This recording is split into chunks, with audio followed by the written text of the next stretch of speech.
Hey guys, this is Metallagamer here. Today I'm bringing you my review of Metal Gear Solid 5 Ground Zeroes. Metal Gear Solid 5 is developed and produced by Kojima Productions. Kojima Productions took over development of the Metal Gear Solid franchise in 2005, although the CEO, Hideo Kojima, has been in charge of the Metal Gear games for a very long time, across the production of now 27 Metal Gear games, including the Phantom Pain, supposed to come out later this year or next year. They've covered a wide variety of platforms, 15 that I actually made count of myself. Also, just a note for you who are looking to purchase this game. It does require an install. Yes, require an install, not an optional install. It's a 1.7 gigabyte install, so if you don't have any extra memory, free up some now or go purchase yourself a 2 gig flash drive. You can go and grab them for $5 just about anywhere. Just a bit of information I thought you guys would like to have. So, as always, Metal Gear Solid 5 Ground Zeroes is a stealth-focused game with action somewhat in the mix. The game works a lot better if you stay stealthy, and you'll be punished for playing in a non-stealthy way. If you try to go action hero in the game, you're punished properly. You'll be attacked by a hell of a lot more enemies. It'll be harder to complete your objectives. You'll have less ammunition, obviously, and you'll have a harder time getting things done. One of the big controversies around Ground Zeroes was its 2-hour campaign length. Now, there are some reasons that this isn't such a bad thing. If you're somebody who likes to play upon replay value, you have a gold mine here.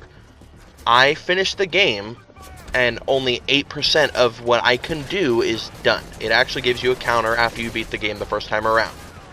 You're pretty much stuck to you're stuck to one level, but you can go back in different difficulties with different objectives, so that way you can play it differently, because it is a very large map.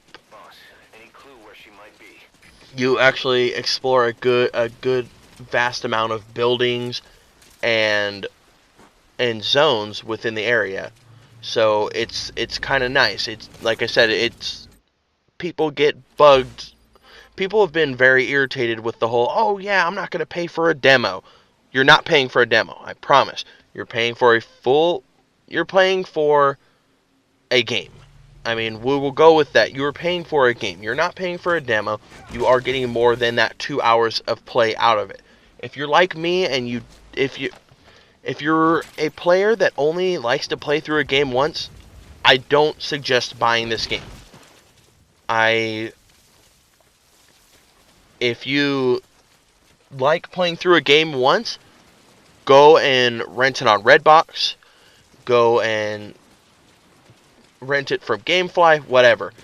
Just, if it's one of those things, because you can beat it in one sitting without a whole lot of difficulty.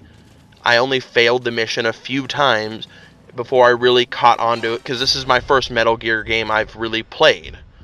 And it's not too hard to grasp the concept. It's pretty easy, so you can get through the game in one sitting if you're trying. If Ground Zeroes is any reflection of how the Phantom Pain is going to be, the Metal Gear fans will be very happy, because this game has a shit ton of replay value. And like I said, even with only that 1.5 hour play, including cutscenes, 1.5 to 2 hours, depending on how you play and how good you are at these types of games, you'll get a decent amount of play if you're willing to play it through again. I personally, I don't play games through multiple times. Not very often anyways, and like I said, I'm already on my third playthrough. So, if that's an indicator for anything, I mean, I definitely recommend it. At a $30 price tag, it does seem a bit steep for how much content you're getting. But if you really are playing through and you want to 100% the game, you can probably get about 10 to 12 hours out of it if you're an okay player. One of my favorite things about the game is your objectives. I'm not sure if it's like this across all Metal Gear games, but it is for this one. You are dropped into a zone with one objective, say, extract the prisoners. and you have to go and interrogate enemies, and you have to figure out where the prisoners are. You're just left with the objective. You have to do all of the work yourself.